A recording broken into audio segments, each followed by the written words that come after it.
It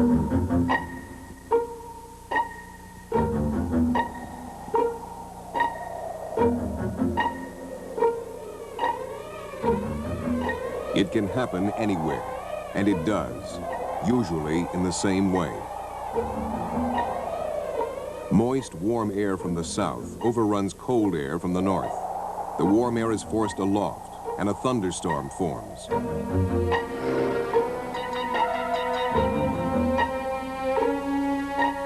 Rain begins falling beneath the northeastern part of the storm, and then large hail, a tip-off of something far worse.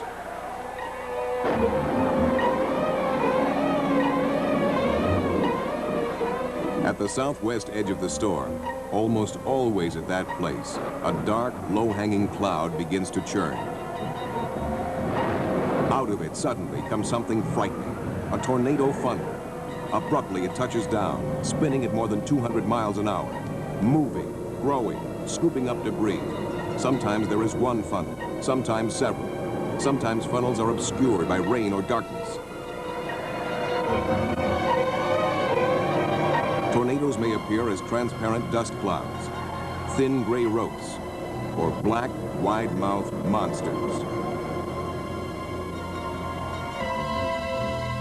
Whatever their shape, tornadoes grind across the nation year after year, bringing terror, death, and destruction.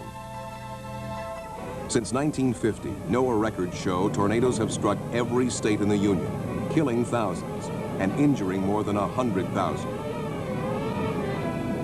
But far fewer die or are injured when people are prepared. Most of them were ready when one of the biggest tornadoes ever seen struck Wichita Falls, Texas. It was an April afternoon, the one they called Terrible Tuesday.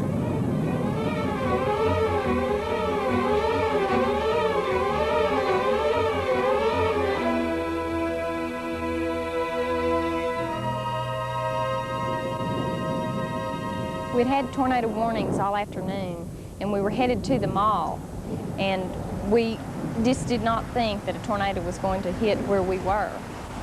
Mona Partham and her husband were caught in the open by the tornado and survived, but just barely. They abandoned their car near a church and tried to cling to a tree.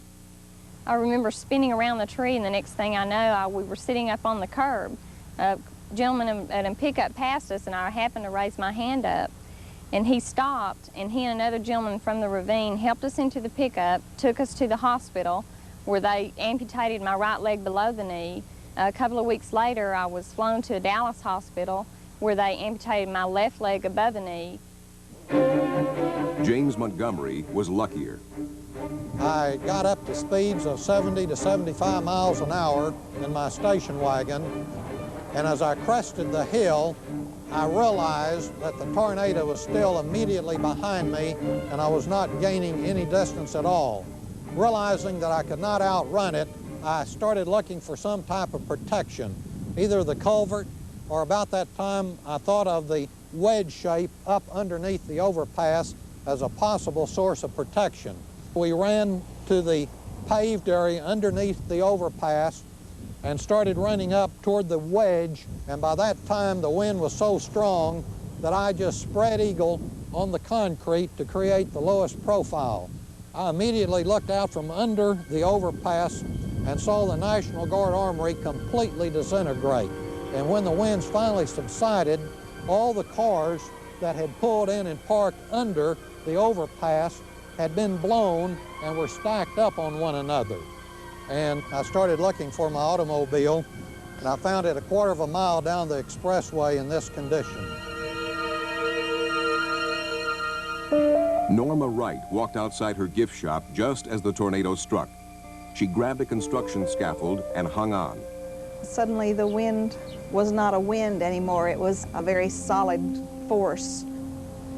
I heard the sound of my voice as the air was pulled from my lungs.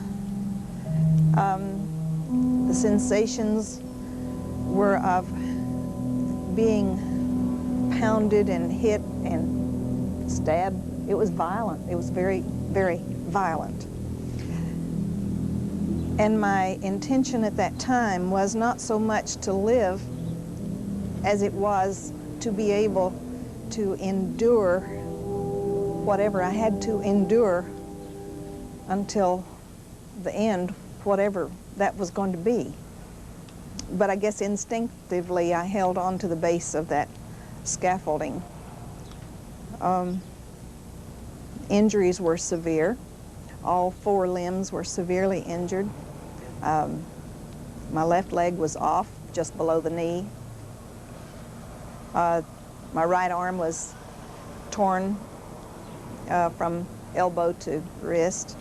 My left arm was broken, and my right leg was both broken in several places and lacerated to the bone from knee to ankle.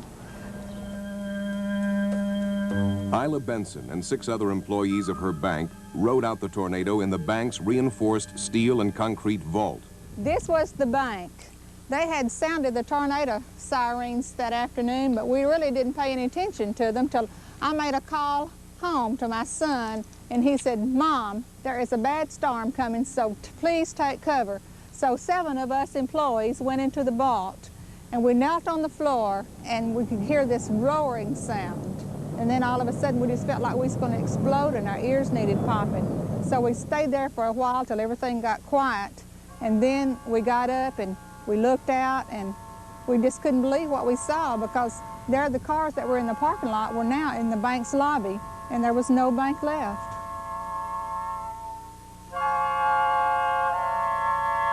"46 people died in Wichita Falls that Tuesday. It was a very small number considering the path, 1.5 miles wide, that the tornado cut through the town. Yet many died unnecessarily. About half were killed because they tried to escape in cars and trucks, one of the very worst things they could have done.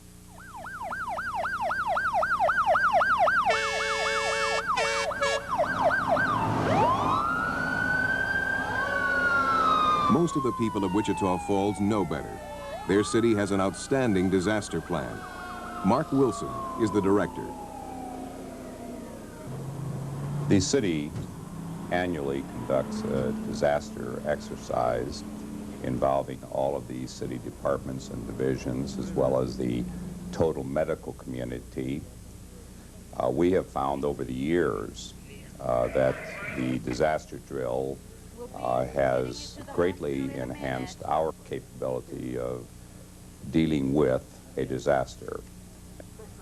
Many researchers came into our city following the disaster, and without exception, each one of those researchers concluded that we should have had perhaps as many as 2,000 fatalities.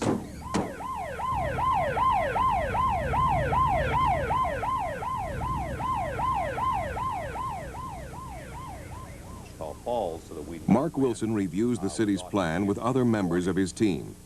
If the tornado or the disaster actually strikes us, we're certainly going to be calling upon the American Red Cross, the broadcast media, and the church and community groups who will be interfacing.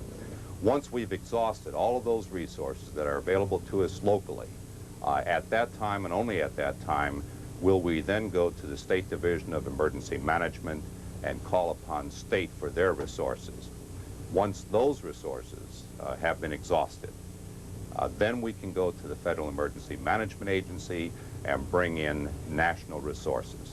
As a center, we coordinate with the Wichita Falls National Weather Service, and through their Skywarn spotters, they feed information into the Emergency Operations Center of the city of Wichita Falls. A tornado warning is issued by the local National Weather Service office after the spotters see it touch down. The spotters, many of them amateur radio operators, are deployed after a tornado watch has been sounded. All watches are issued from one place, the National Severe Storms Forecast Center in Kansas City, Missouri. Here, 24 hours a day, 7 days a week, expert forecasters keep watch over all parts of the nation with satellites and radar. The director of the center is Fred Ostby. As part of the National Weather Service mission in saving lives and property, we're here to issue tornado or severe thunderstorm watches for any area in the lower 48 states where the threat appears.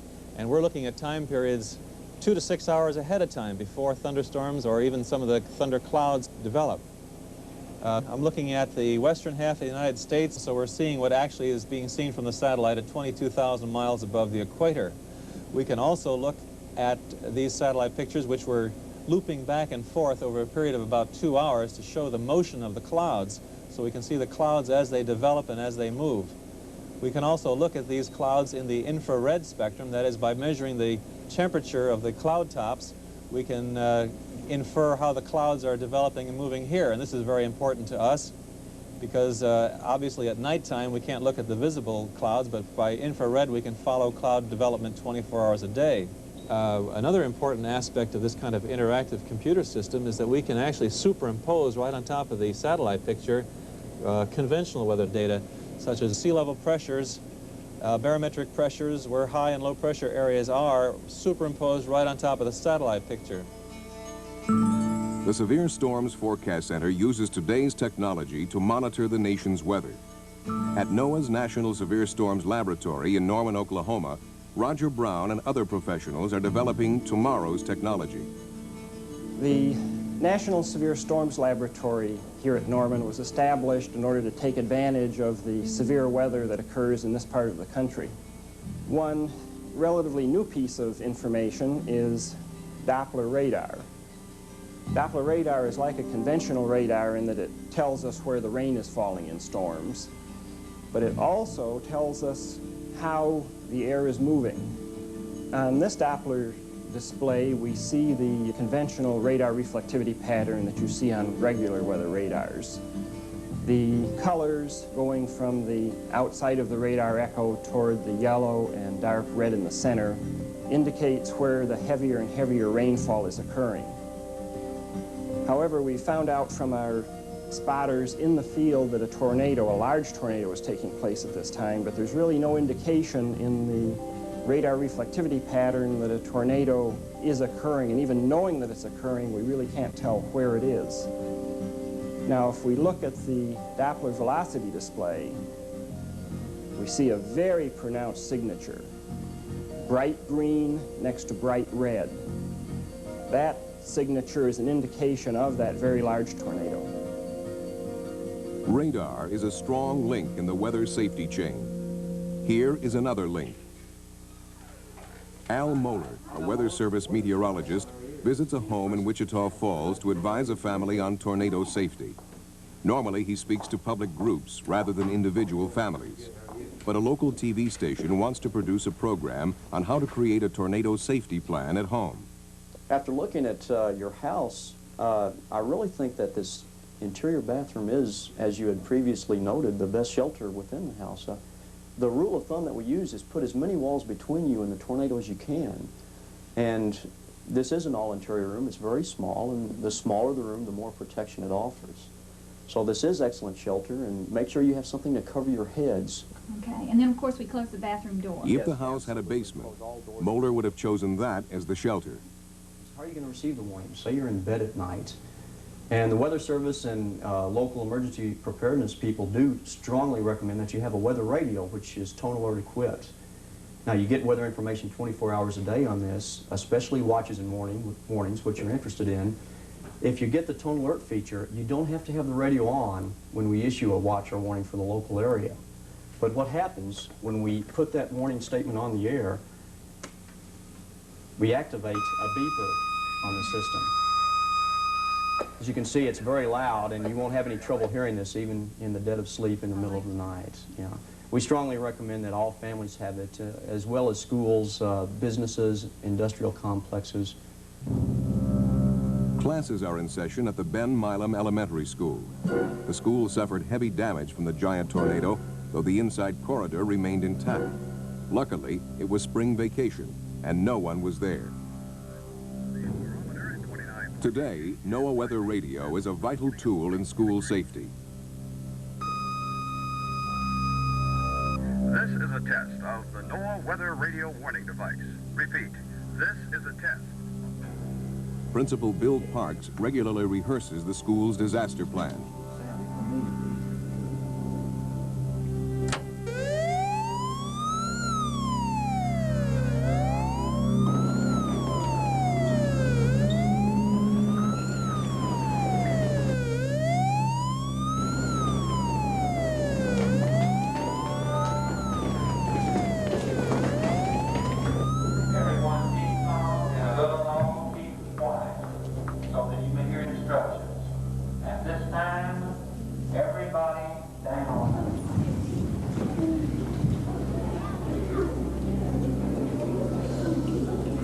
edge of the storm, you'll see the brightly lit thunder. If another tornado visits Wichita Falls, a tornado warning will activate the school's disaster plan.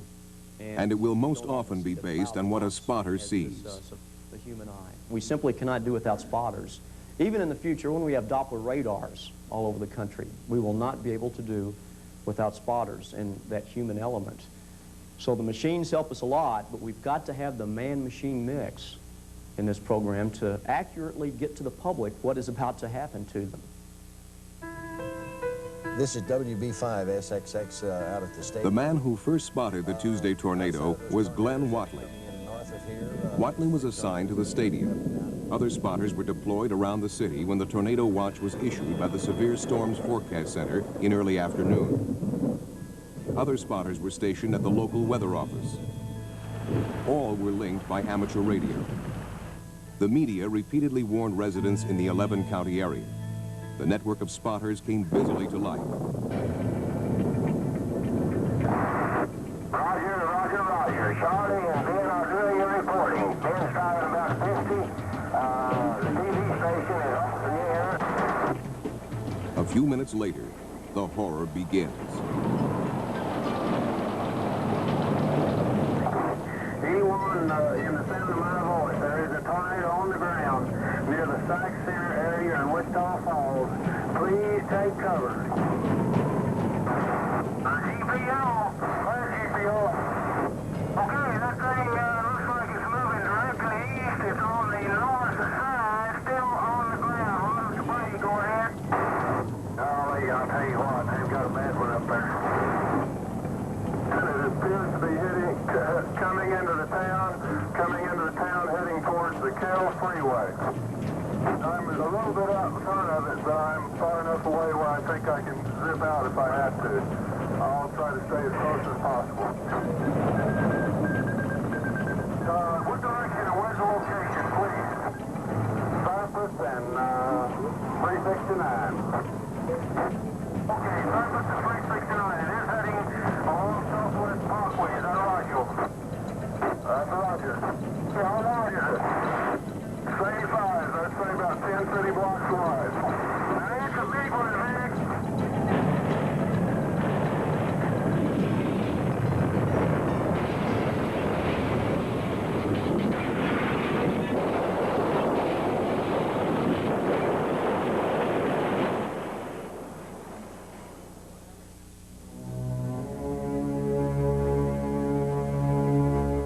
At dawn, Wichita Falls looks as if it has been leveled by a bomb. 46 are dead. 1,700 are injured. 5,000 homes have been demolished, and many of the 25,000 who occupied them are homeless. The American Red Cross and other voluntary groups are on the scene with nursing care, clothing, and shelter. Wichita Falls quickly exhausts its own and the state's resources, and the Federal Emergency Management Agency steps in. 1,400 trailers are brought in to provide temporary housing. The city has to stencil street names on curbs. With familiar landmarks gone, many residents can't find their neighborhoods. Rebuilding begins immediately. With it comes an awakening sense of humor.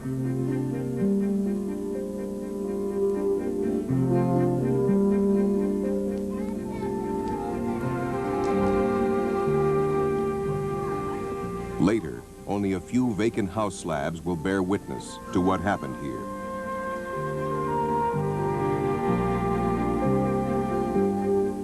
But Wichita Falls hasn't forgotten.